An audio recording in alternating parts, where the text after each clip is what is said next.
Hey, good evening, and welcome to another episode of Off the Dribble, presented and powered by the Warner Robins All Stars.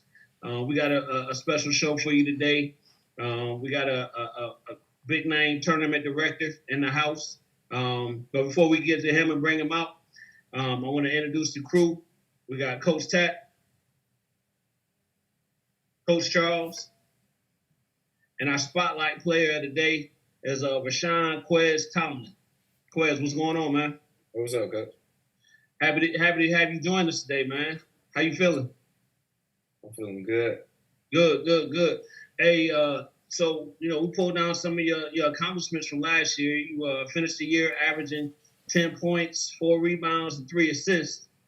But more importantly, you got a 3.8 GPA and scored a 960 on your SATs, man. Can you just kind of tell us what goes into your, not necessarily the basketball side, but the education side, and why that's big for you?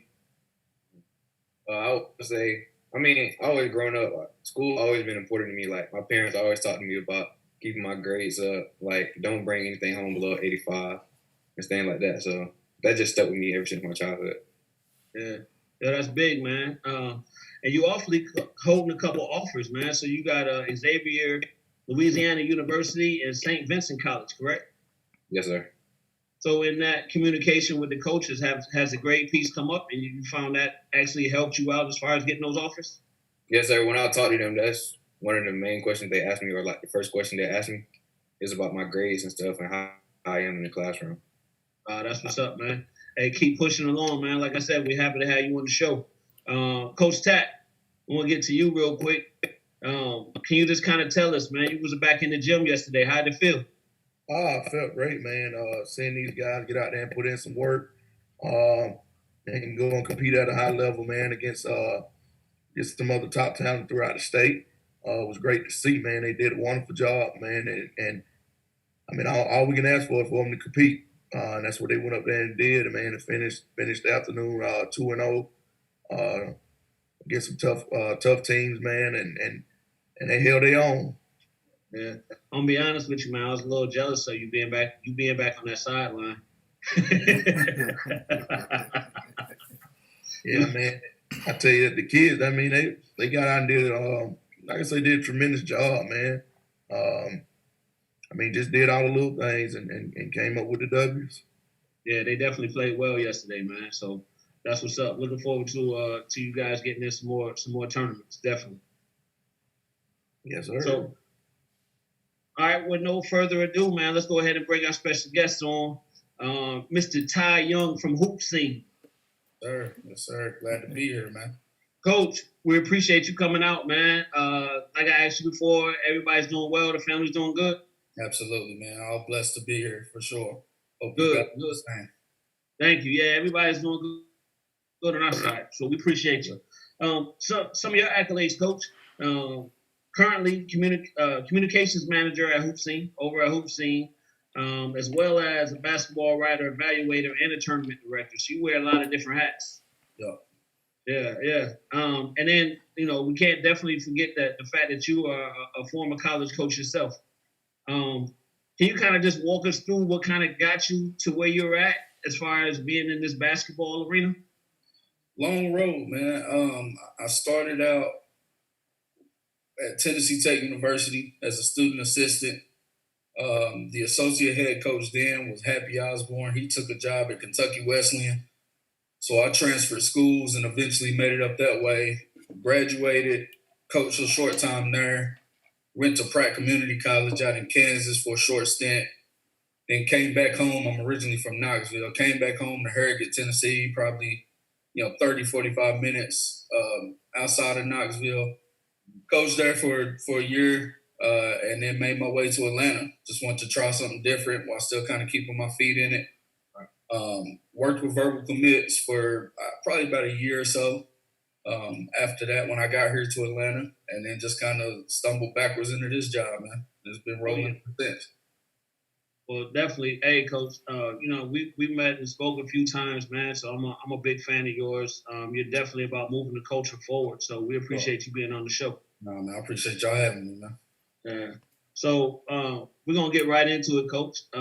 Shot clock. So that's been the hottest news in Georgia in the last week or so. So can we just kind of get your thoughts as far as how you feel that's going to help the game in Georgia, as well as when you guys kind of incorporate the shot clock into your tournaments over at HoopSeen? I'll say before I even get into does it benefit the state, selfishly, I've been wanting it for a while now. You go to a game and, somebody wants to play stall ball or it's a slower paced game or whatever the case may be. That makes it hard for me to get a feel for the talent on the floor. So selfishly, I'm all in on it. Even statewide, man, I think it's in the best interest of the players.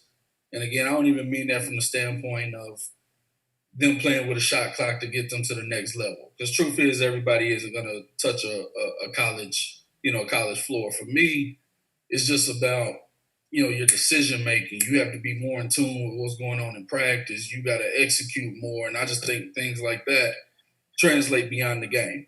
Obviously it's going to give us a better product, I think.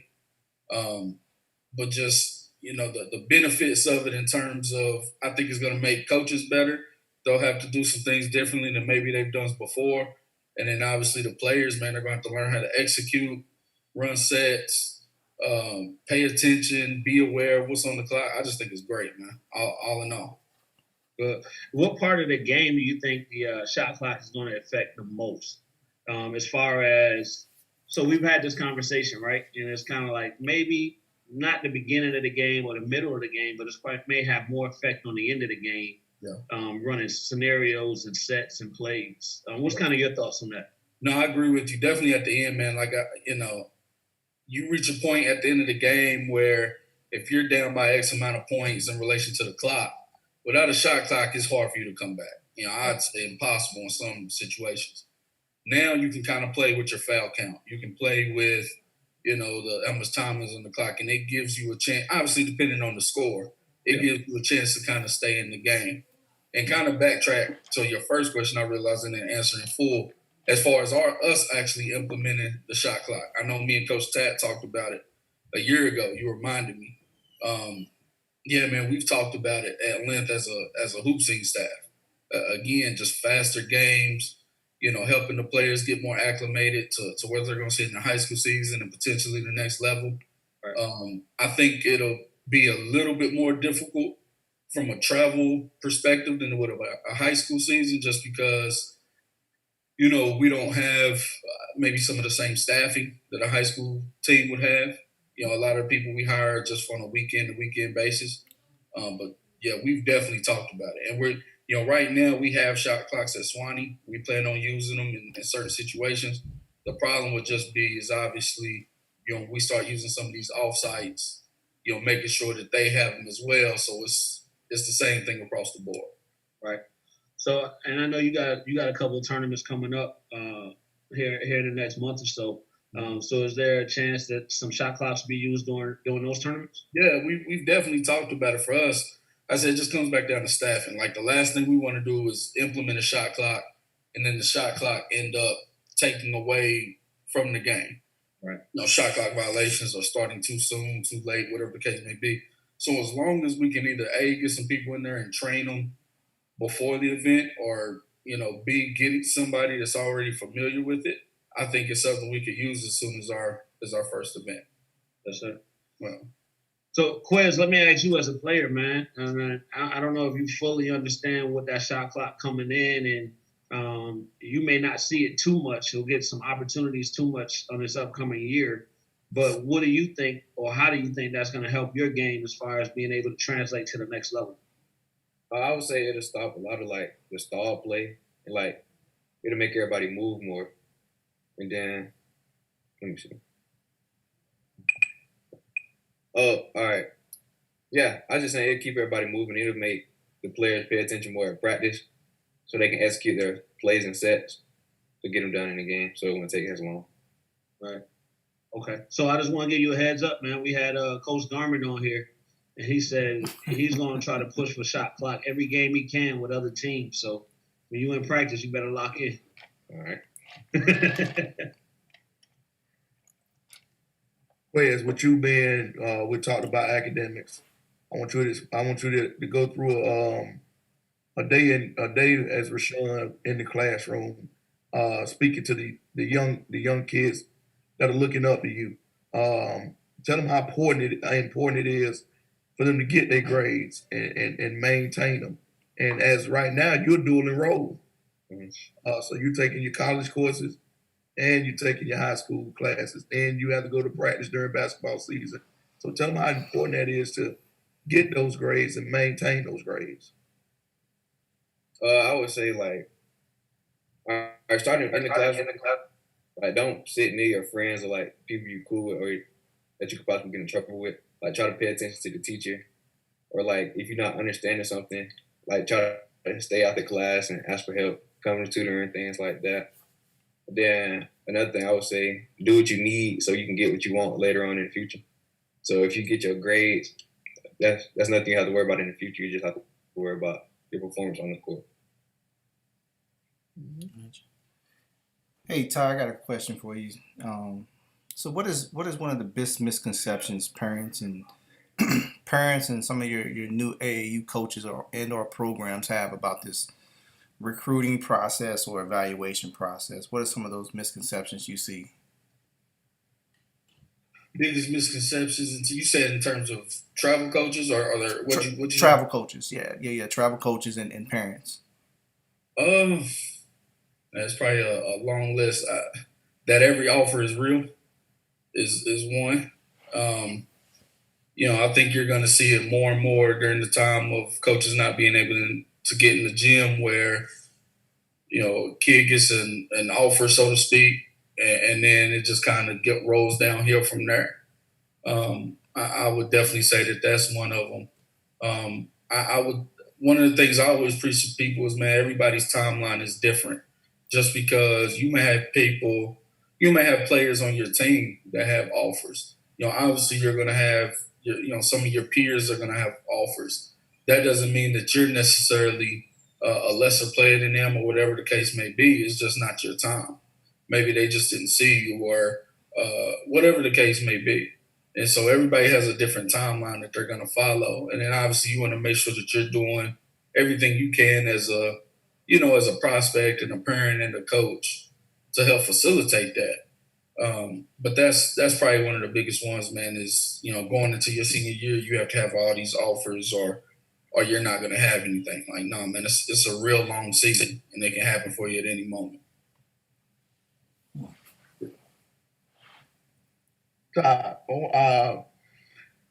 During this pandemic, man, I mean, how's it been? And I know it's affected everybody. Just how did it affect the HoopSeen brand? Man, I'll say not even just HoopSeen. Truthfully, I think anybody that runs events, this is our living, and the thing about it is, typically our living lasts between March and July. We may run some camps in August or whatever the case may be, but the fact that we haven't had a March, April, May, June, we've lost 2/3 of our season. And truth of the matter is, we all got events scheduled, up until September. At any moment, they could pull the plug and we go back on lockdown. And so it's definitely changed a lot. Obviously, throughout this whole process, we've tried to be mindful of the fact that it's affected the Rashawn Tomlins of the world. It's affected the kids. And that's why you constantly try to make those calls and watch film and whatever you can to help the players. But man, from again, your livelihood, it's been tough because, we're fortunate to still be in a spot now where we can run an event because for a while there, it was looking rough. Right. Yeah. Tyler, let me ask you this, man, as far as your evaluator piece, right? So what are the things that you look at when you're evaluating talent? What stands out to you? What are those indicators that kind of jump off the board to you to identify somebody? For me, you start with the basics. You always want to get a feel for size because that's the initial that's the first question that a coach is going to ask. How big is he? Whether that's height, weight, is he chubby? Is he skinny? Is he built? Whatever kind of frame he has. For me, I try to instantly get a gauge of his athleticism. average? Is he Nelson Phillips of the world? Somebody uber athletic. Then from there, you just try to get a feel for, do they have an elite skill? Is this guy a shooter? Is this guy a defender? Does this guy get a piece of the paint every time he has the ball in his hands? Is this guy a shot block? You try to identify something to where even if the player doesn't reach his max potential, he always has this type of skill that he can lean on that could get him in the game. And then obviously from there, as the separators start to become, okay, does this kid play hard? Does this kid have a motor? Does this kid take plays off? How's this kid's body language? How's this kid react to his coaches? Those type of things on the back end are kind of what could take you from a pretty good player to now you've separated yourself from your peers because maybe you play with a motor and you don't. Like for me yesterday, over at Shun's event, like you said, it was a great event. For me, watching those guys that just played at a different speed from day one, we've all been on the couch to some degree the past couple months. Right. If you came out and you looked like you was in shape and maybe added some muscle and you were conditioned, it stood out. It really stood out. So it's it starts to be about the small things once you get past the what can a kid do and what he can do. Right. So I would say it's safe to assume you're kind of taking your college coaching hat as well when you're doing these evaluations because you know what's required for that next level, correct? Yeah, for sure. I mean, for me, fortunate to have done, different scouting reports, and I know, okay, this is how we would take away this in terms of what a player does, and this skill translate better in this system, and so on and so forth, and so I'm able, to a degree, obviously I have to be aware of every college coach is different in systems, whatever the case may be. But I am able to take some of my personal experience and apply that when I'm watching. And I'm fortunate that I was able to have that piece come before this part. Right. I got that firsthand knowledge. It's helped me out a bit. Yes, sir. Yes, sir. As well as helped out the kids, I'm sure. Yeah, I mean, for me, and kind of like I said before we got started, like the other night, I DM'd Tomlin because I wanted his number. And the first question I had to him was, man, like, is this you?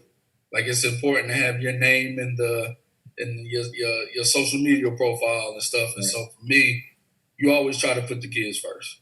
Yeah. And I know when I was searching through a kid's Twitter profile, if it took me too many times to try to find it, I'll figure it out some other time. Yeah. Right. For all that could be a lost opportunity. Yeah. Yeah. So Todd, do you think with the shot clock, do you think your evaluations of how you look at, we'll say point guards, because your point guards are definitely going to be the ones you're going to lean heavy on. Coaching's going to lean heavy on that point guard to get them in and out of plays. Will that evaluation piece change for you? 1,000%. We had Coach Robbie Son, who was at UAB last year. He spoke to our camp the other day, and he said one of the biggest reasons freshmen don't touch the court is because they can't execute plays. It's only so much you can get up and down. Eventually, at some point in the season, it's going to slow down, and you have to run a half-court offense. And so, yeah, you're right. Like a point guard has to be an extension of the coach with or without a shot clock. But with the shot clock, you've got, what is it going to be 30 or 35 seconds? 30, I think 35. I mean, so 35 seconds, hopefully they don't press. If they do, by the time you get across, it's 20 seconds. If it's loud, you probably cut some time off just because you can't hear your coach. Now it's 24. Now we're playing the NBA shot clock before you even got organized. And so now it's about who can think on the fly. Okay, we got this set. This option is cut off. Okay, now what does this player do? Is he just shook? Does he not know? Does he not know his options? So yeah, I think for me, it's going to be easier to know who can play the game, who can think the game. Gotcha. So how early do you think? And I'm speaking to the travel piece. Mm-hmm. How early do you think kids should? Charles, I would say not even the travel piece. I think I know what this question is, so I would say on both sides, man. Well, yeah, we can both sides. Yeah. What's that? How early do you think we coaches, and we'll say both sides, middle school, high school, what grade level should they start developing for the shot clock piece? Um, I would say if not that first year of high school, I think I know some guys probably back in middle school who could have played with it a little bit better than others. Um, I don't know if once you start talking about different sets and how complex they can get, how guys will handle it at that age. Because again, I think you're talking about something that would have to happen, from Pee Wee on up, right, to get you prepared for something like that. Like that would have to be a complete systematic buy-in by everybody. But definitely, by the time you're seventh, eighth grade, you should be getting some type of feel for the time on the clock, and the shot clock and how to execute. Okay. Yeah, that's going to be real interesting, or could be. We'll say could be real, very, very interesting. Yeah, I think so too. I hadn't really thought about it in terms of how young it should start. Truthfully, Yeah. I really hadn't. I know the rec department here in Warner Robins, and 9 to 10 year olds, they play with it. They play with a shot clock, but they don't know they're playing with a shot clock because it's. Yeah. I mean, to keep that game going. Exactly. It's the scores table. They keep the clock, and I think it's 30 seconds, and I think they let you know when it gets down to 10. So that's the only way. They actually are playing with a shot clock, but they don't know they are. Right. Yeah, you got a point. I mean, thinking about the games that I've watched in that age group, rarely do I see stall ball. Rarely do I see. I mean, I see kids get the inbound and take it from coast to coast. Like there's not a, you know what I mean? Yeah. And so they may be playing with it, but in terms of actually realizing it or taking something from it, they ain't realized it yet. Yeah. Exactly. Hey, I speak to the parents a little bit, man, of Witten on the recruiting piece, man, of how they need to understand the recruitment part of it, and just things in their social media, how it is when they're in the stands, if coaches are there and watching this, that, and the other, how that affects the kid. Makes a difference. I'm telling you, every day I get a screenshot from some parent, mom or dad says something, and I don't know what the kid is saying. The kid may not have a Twitter profile for all I know, but I know what mom and dad is saying. I sit behind or in front of mom and dad or trainer, whoever may be involved in the kid's process, and it's, man, I wish such and such kid would pass the ball. Oh, but when it's their son, not a shot in the world, that's a bad shot. Right. And like, trust me, and I'll be, here's the truth. If you're going to be the number one pick in the draft, if you got a chance to be one of them 60 players that's drafted, your dad can probably get away with murder and they'll figure it out. Like, that's the truth of it. but if you're a kid fighting for those scholarships, I don't know how you get mom and dad in line, but believe me when I say that travels as much as anything. It just does. Because again, that kind of goes back to what I said about the motor and body language and stuff like that. That could be a difference maker for you too. Or the other side, you got parents that, every time I look up, mom and dad is just sitting there. They clap when you score. They clap when you do something good. They clap when somebody else does good. And that's the type of parent I want to be around. Because again, we talk about skills that, are things that translate from a player to the next level. Mom and dad don't get better as son goes on. It's just don't. They are who they are. Right. Well, so I tell any parent, you affect your kid's recruitment, both good and bad. So, Quez, I'm sorry, go ahead, Chad. No, I was just saying that, and that goes as far as team hopping also, right?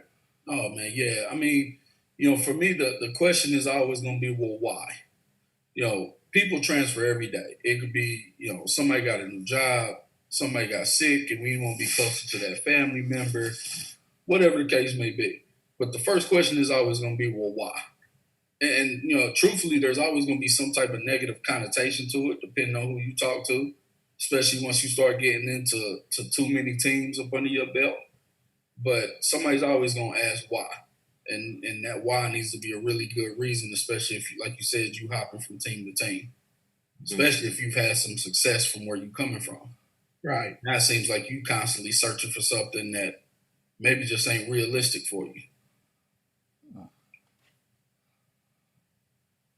Quez, man, I'm gonna kind of throw it to you as far as your recruitment process, right, and your communication with these coaches.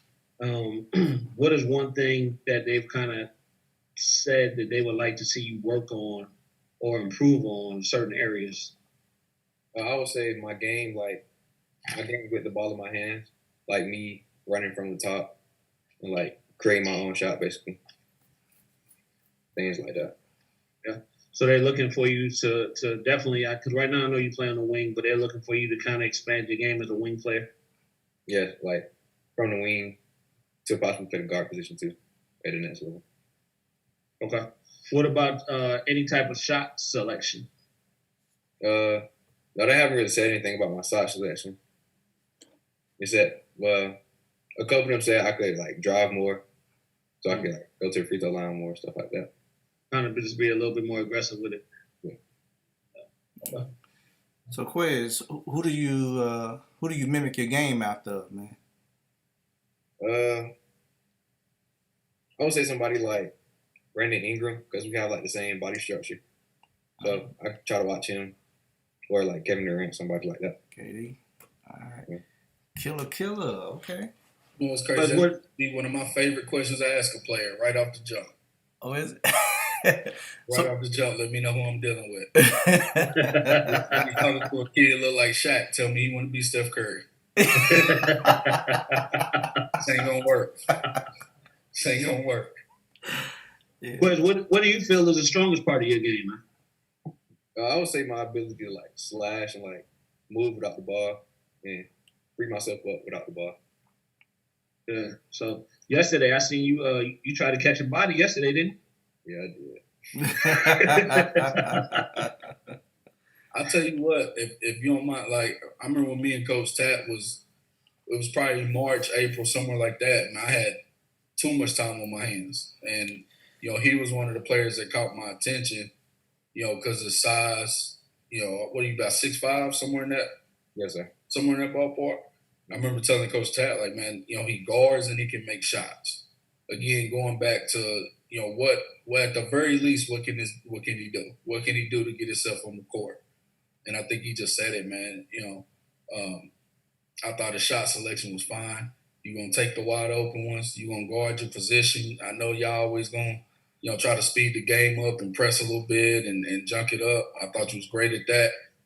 You said it best. Like, your answer right off the top was, you know, coaches have told you to work on your ball handling. I think that's the next thing for you. And so just the fact that, again, you asked me the question of evaluating. For me, listening to you talk and then having watched you play, I can appreciate the fact that what you think matches up with what I've seen. Like that's big time. Yeah, it is. Yeah. So, Quiz, what would you say your weakness is? My weakness, pretty much like creating my own shot, like off the dribble. I'll say that. Yeah, and that's accurate. But you're working on it, and that's the major thing. That you know your strength and your weaknesses, and that's what you're working on. I mean, we see improvement. We've seen improvement already. Attacking the basket, you know, shooting off the dribble, you know, like you say, moving out the basketball, and just ball handling itself. We've seen that improvement, and I mean that lets us know you've been working. Yeah. So Quiz, kind of talk to us a little bit about your work ethic, your training, and stuff like that. How often you do it, and also when did you start doing those type of things? When did it click, saying, "Hey, basketball, I want to go to the next level and play"? When did that happen for you? I'll say that happened around like 8th grade summer, going into 9th grade. As like when I really realized like I could really go somewhere with basketball. Okay. Because before then I was kind of like playing because I was tall and like I enjoyed it, but like I didn't really see myself going anywhere with it. But then I realized that I could do some special things with Okay. the talent. So, what type of work are you putting in now to kind of work on some of the things you just mentioned?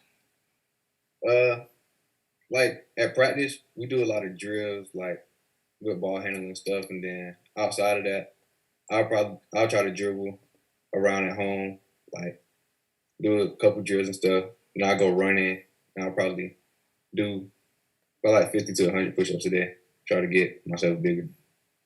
Uh, yeah, you definitely put on a little size. I seen you in the gym the other day. I was like, ooh, you got a little size to him. I see whatever you're doing, man. It's I don't know if it's quarantine weight. I hope it's muscle though. You know what I'm saying? Hey, Coach Charles, he took a little bumps yesterday and stayed on his feet. Okay, First time. there we go. I told you he tried to Yeah, rise up. I seen that. Yeah, tried to windmill that thing on somebody. Hey, Charles, I'm the only one gaining some quarantine weight, man. Well, you ain't the only one. Yeah.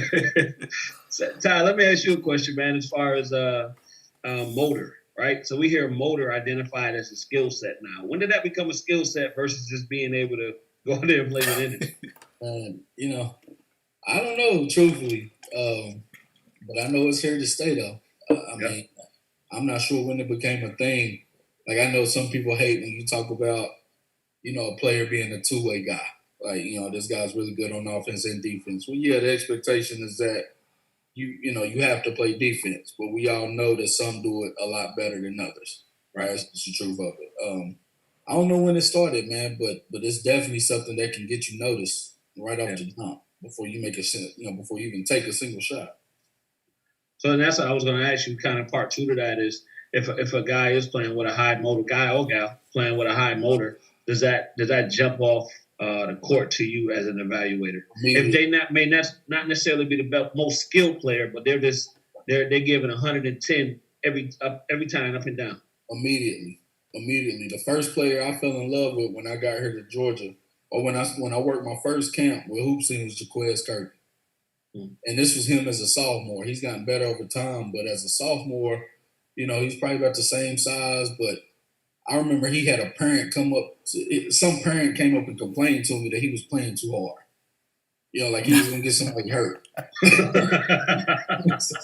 And again, this was before he had made a single shot. Like, so right. It's instant, man. Yeah. If you're just playing at a different speed, if you're affecting the game, getting deflections or steals, it's huge. And how much can you kind of even talk on the fact of how much being a team guy?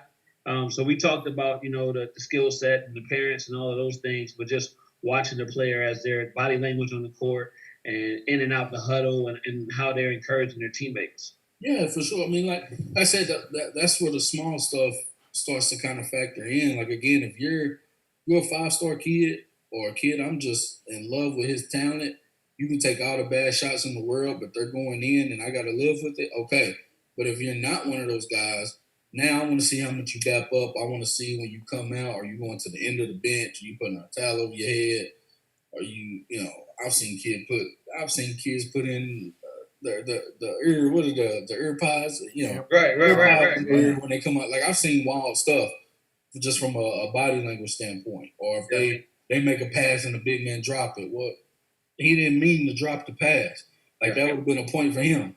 You shaking your head all the way down the court. So I mean, like I said, that's the stuff that makes a difference. Especially when you're talking about guys that at that low to mid-major level, where truth of the matter is oftentimes it's a player who's just as good as you. Right. And you've got to do something just to kind of put yourself over the top. Do you know of guys who've lost scholarship opportunities because of that? I've seen guys lose scholarship opportunities for lack of motor or just the other day, I was talking to a guy and he said, the kid's talented, he just doesn't fit our culture. Whatever that means. I don't know their culture well enough to argue it. Right. But if the coach says that, I got to go with it. Because to me, that's obviously they've maintained that culture by keeping that in mind throughout their recruiting process.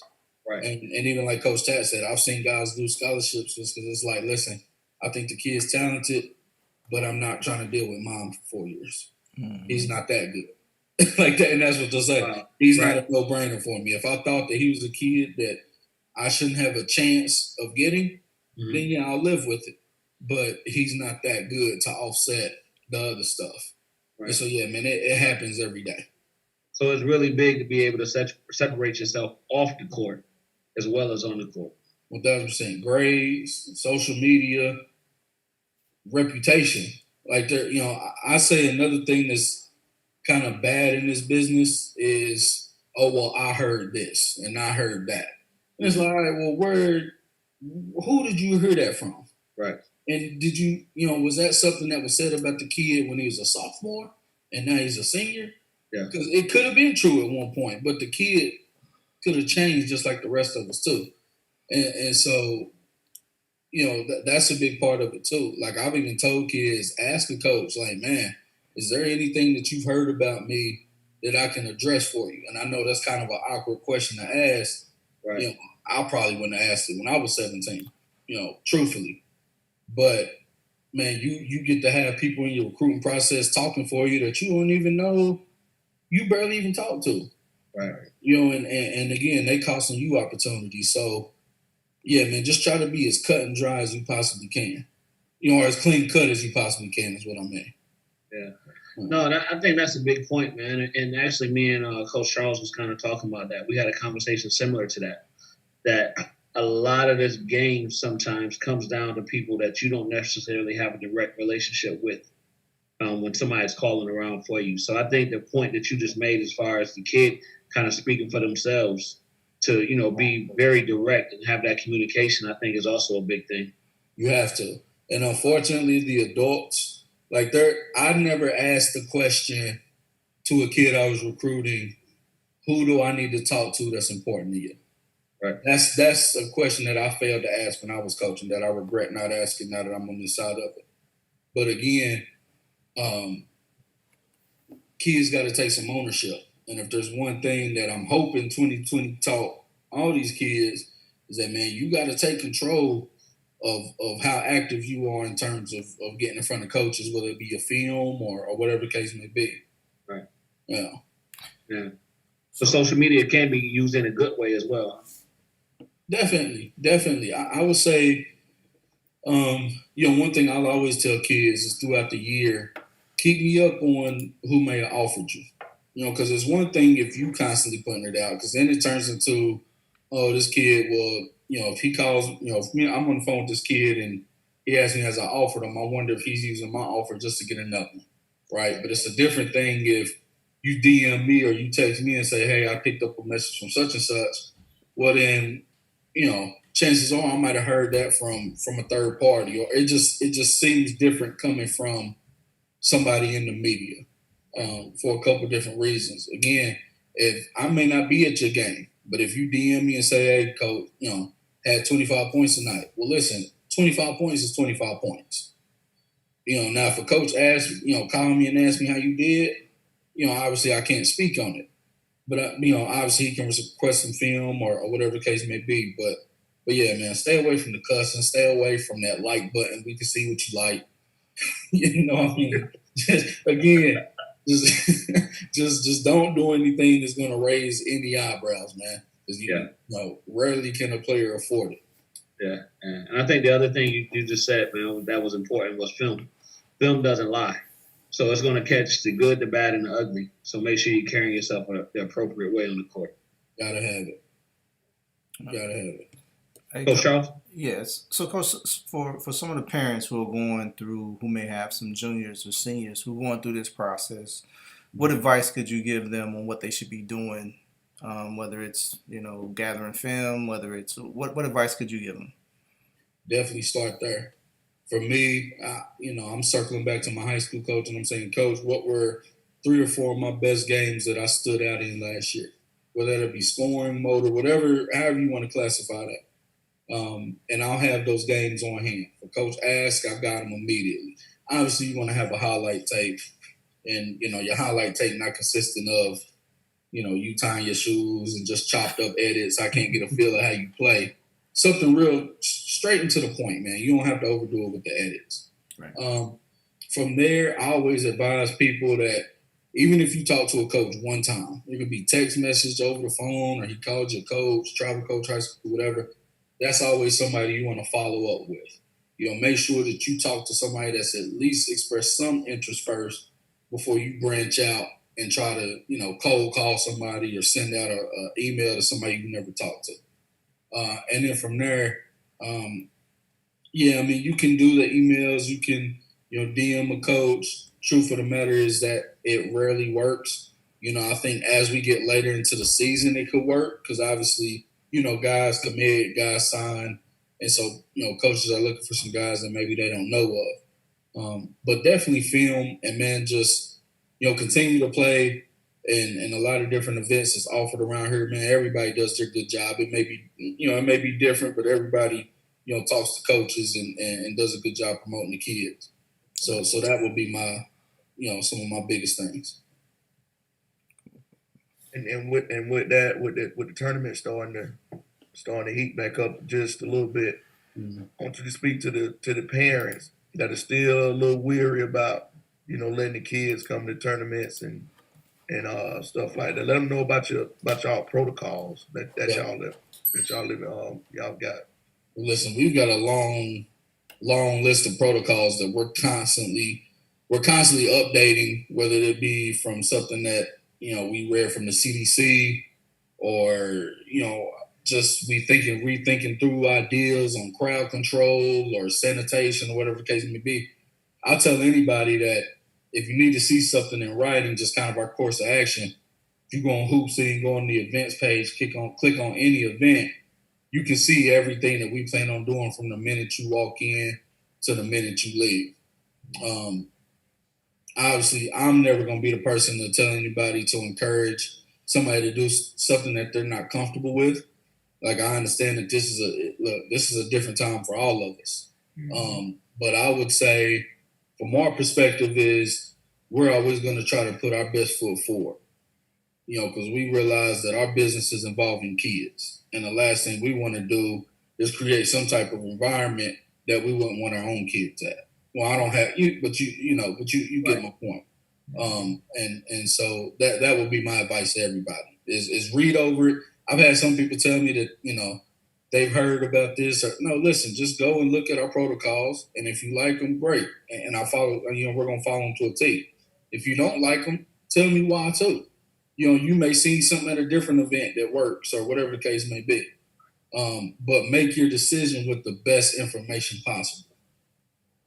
That would be my advice. Right. And I wanted to kind of hit on that so the parents will know that, you guys do have protocols in place.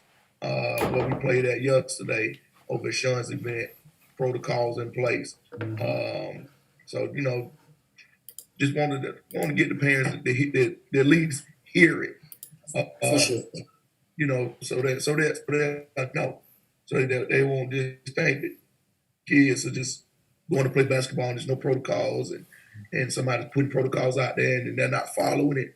But you guys are pretty straightforward about doing it as well as yesterday. For sure. So, Coach, let me ask you, since we're kind of on that subject, I'm going to give you this opportunity to kind of let us know what events and what things you guys got coming up here in the next couple months. We've got a few different events, man. It's feel like it's been a year where we've had to redo our schedule 15 different times, between the library stuff and CDC or whatever the case may be. But we're starting out with our tip-off. That one's going to be June 10th through 12th, and that one will be at Swanee Sports Academy. From there, we typically have our Georgia Cup that's branched out throughout a few different weekends throughout the year. But this time, we're going to do a summer league circuit, so to speak. So whatever age group you play, whatever age group you are, you will show up to Swanee on a certain day per week for 4 weeks. Then the last week you would show up, we would seed you out based on your record, and then you play a tournament from there. So that's a little different than what we've done in years past. After that, we'll be in Knoxville on July 24th through 26th for the U.S. Amateur Nationals. We'll be at the Civic Center. A bunch of courts going. We'll be at our Bama Jam for I think this is our third or fourth year now. and those Alabama teams always show up and represent. And that one is July 31st through August 1st. And we actually have our HoopSeen Academy taking place on that same weekend as well. So I'm pretty sure that I'll stay back. I'll take care of that camp while the rest of the guys go out and make sure that Alabama is taken care of. But that's that up until now. As of right now, I mean, we still have Atlanta Jam on our schedule. Even though we're not going to have an August live period. That'll be August 15th through 16th, and then Best of the South will be September 4th through 5th, and then obviously we're crossing our fingers if that's going to be a live period. So just on that, and that's majority, or for the most part, that's going to be ninth grade and up. All of those events. That's going to be ninth grade on up, unless it's the event in Knoxville. I want to say that's third and up. The event in Alabama, I believe that's seventh grade on up.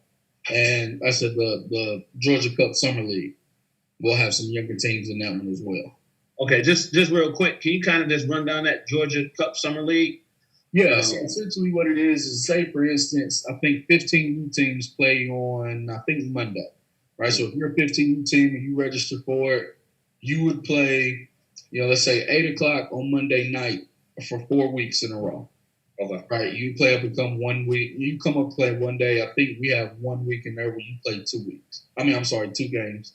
So game break game. Then that 5th week, we'll take your win-loss record, point differential, all that good stuff. We'll seed you out, and then you'll play some type of tournament. Okay. And that'll be basically the Georgia Cup Summer League champion. I know it's a little different than what we've done in years past, but we want to make sure we try to, get as many different age groups that opportunity throughout the year. Oh no, yeah, that's great, man. That's played during the week. That's during the week. During the week, yeah. During the week, yeah. Rashawn, you got a question? I was gonna ask Ty. I was gonna say, what made you start being a tournament director? You know what, man? Like I said, when I got out of coaching, I really just, I didn't want to step away from basketball completely. I wanted to do something that kind of kept my foot in it. And so, called around the different guys, was fortunate just to kind of link up with Justin Young. He saw me hanging around at this event one day. And it was just kind of history from there. It was nothing, typically as a coach, all I used to do was buy the book and then just go watch some players, right? Like I never really gave much thought into how those guys actually put the event together. So now that I'm on this side of it, just a little bit of luck, truthfully. It was nothing that I planned on doing. And I'm, blessed to be here doing it. Hey. If you don't mind, man, I had a question for you. Because this is one thing I'm pretty sure that we've all had a habit of doing it, whether we know it or not. And that's given 2020 with everything going on with the virus and police brutality, everything that's going on this year. I think we find ourselves asking, like, how are you doing? Before we get into anything else, just, how's the family? How you holding up? And so I can only imagine, how old are you? 17. 17, man. How are you dealing with, how are you dealing with being in the house for, 2-3 months? What stuff did you do? Like, when we first went on lockdown, it kind of felt weird because, like, I'm not used to being home that much. Yeah. I'm always out with my friends. Like, we would just meet up somewhere at somebody's house and we'd just chill there. So, like, we were all away for, like, a couple weeks. Everybody's at home. And then as time went by, I kind of got used to it. So I just went from there. And then as it started to die down, like, we'd start to meet back up with our friends, but it was like a smaller group, so it really wasn't everybody there. Gotcha. So it was just, it just felt weird at first. Right. Were you able to do not necessarily something basketball-wise, but I think if it wasn't you, it was somebody on here that mentioned push-ups and stuff like that. Were you able to do something to kind of keep yourself somewhat, in some type of shape physically or something? Yes, I run around my neighborhood a few times, then stuff at home. Okay. Good deal. Hey, Queer. Sean, how did it feel to be back in the gym yesterday, man? Oh, it felt good. It was like, I don't know. It was just a good feeling to be back out there playing with all my brothers and stuff. we're just going out and having fun. That's good. Hey, Quiz, I got a question for you, man. Since we got Ty Young on the show, we got one of your coaches. So my question for you is, what team, whether it's AAU or high school, what team you want to get after? Now, before you answer that, realize you got Ty Young on here, so whatever you say, he probably gonna try to make it happen.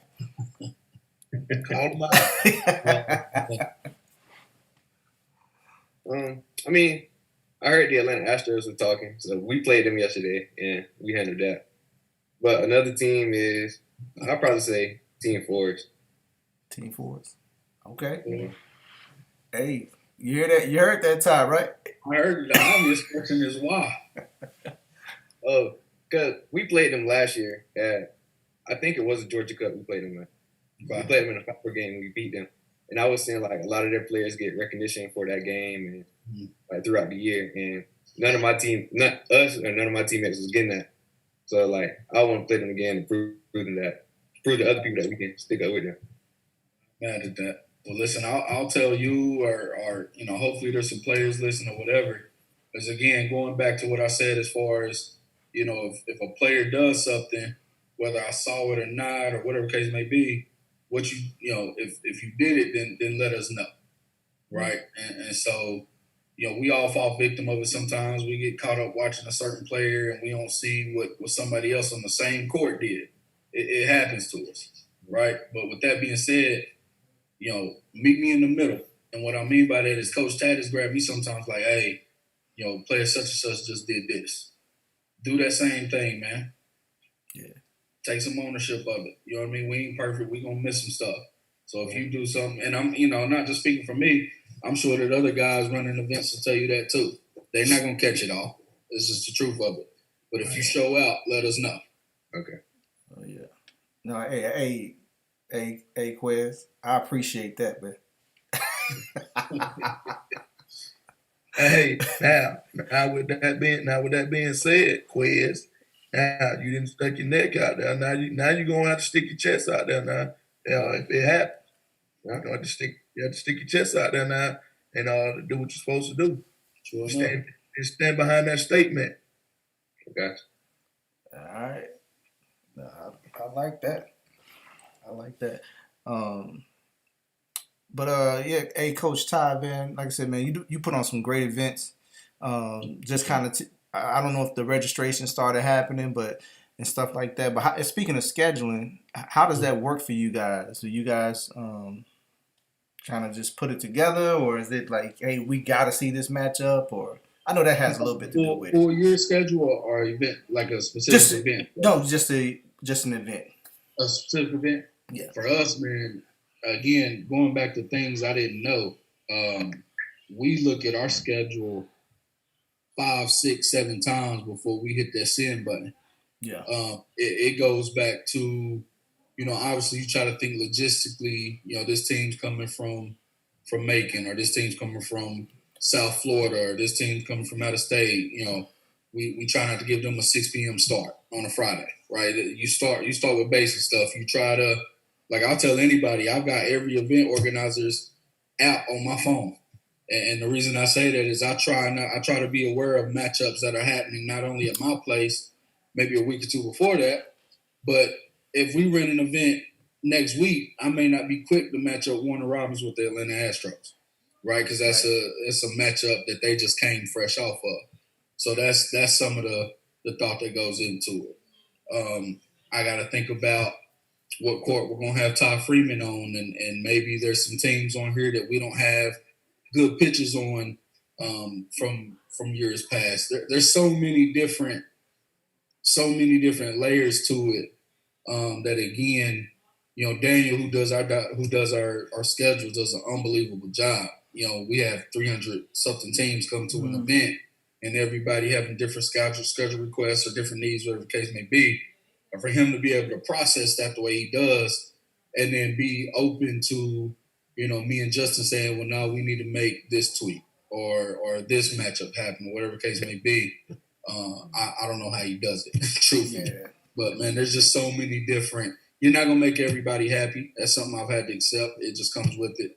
But man, there's so many different revisions that go into a schedule that truthfully I don't think a lot of people are aware of, and that's fine. That just comes with it. Todd, let me ask you this, man. As far as pushing the culture forward, right, and specifically the Middle Georgia area, Yeah. I know you got teams that come from down here to come up to play and all of those things. What do you think we need to do as a culture down here as far as pushing that forward? Because I know we got the players, we got the coaches, we got all those intangibles, but for whatever reason, it seems like we get overlooked sometimes. I mean, I think stuff like this happens. Stuff like this is great, right? Like it's kind of one of those deals where, okay, if that's how you feel, then listen, is nothing to start your own and make spread your own self awareness. Bring on your own player, and talk about his academics and talk about his accolades and scholarship offers and what he needs to work on. Like, to me, that's great. You always kind of got to look yourself and say, okay, well, what can I do better? And that's exactly what you're asking. I think obviously a platform like this is big for that. For me, now me and Coach Tat do a really good job of saying, okay, well, here's our schedule going for the year, and I may shoot them back in text and say, okay, well, but what are some of the better games where obviously I make that trip? I can watch players on both sides. Right, so sending out your schedule to as many different guys as possible, probably even sooner than a lot of other guys have to, truthfully, just from a travel standpoint. And then obviously, like I said, man, it's just come up here and put on a show anytime you can. Like I think I listened to a clip of one of the podcasts you all had with Butts, a week or so ago. Mm-hmm. Show out every time. Oh yeah. Like if you're the underdog and you feel that way. Oh yeah. Take it out on somebody else. You know what I mean? And again, man, for me personally, I'm cool with getting the text of, hey, Ty, we play on such and such court to give you a heads up. Come and check us out. Because man, sometimes I'm so focused on just keeping the show going that I can't tell you who plays and when. So any kind of heads up like that, especially if it's my first time seeing you, that type of stuff just helps me. But again, even like Bud said a week or so ago, man, just anytime you get that chance to play on somebody's platform, just show up. Yeah. Yeah, no, that's great advice, man. So, and we're appreciative again, like I said, to have you on the show to be able to share this information. So this platform was specifically built for those reasons, right? To help build a game of basketball, as well as inform parents, coaches, and players of how to get to that next level or what they should be focusing on. So all the information you've been able to share with us has been great. No, man, like I said, I appreciate y'all just having me, man. Coach, he called me, I'm answering. That's all right. No question. Hey, with that being said, Ty, and like always, man, we have those conversations, man. We come up, man. Y'all show us great hospitality. Y'all put on great events, man. And like I said, we love bringing all the teams up there to y'all events, man. And we have any problems, we can pick up the phone and call you. You one call away. So that's a good relationship. I think that's good that we develop. For sure. And coming on the show, man, we really appreciate it. And like you said, you one call. I call, hey, we want to get you on, and immediately, yes, I want to do it. Man, I feel bad if you even know what my voicemail sound like, man. Right. You shouldn't even know what my voicemail sound like. Right, man. And like I say, man, those type of relationships, man, are big for us to have, especially here in the Middle Georgia area. Yeah. And with us having those type of relationships, sky's the limit for what we're trying to push for. No, I'll say it, on a recording, just because I've said it to you. And for as long as I'm in this chair, I'm heading down there at least once, just so I can say I saw your guys, and that's out of respect for you. You've been my guy since I started in this, and that's before we get into just the talent that I know is down there. Right. You know, so nah, man. That's again. I just appreciate y'all having me on, man. Yes, sir. Hey, Ty, yeah, we definitely appreciate you, man. Me and Coach Kenny, we was actually looking forward to the best of the South, man. We took the youngest; they didn't play, so we took our fifth and sixth graders, my fifth, sixth graders down there, and just they got to watch that and see that atmosphere, saying, "Hey, this is what you have to look forward to." Exactly. So exactly. That for me, man, was the part that I didn't really grasp until after the fact.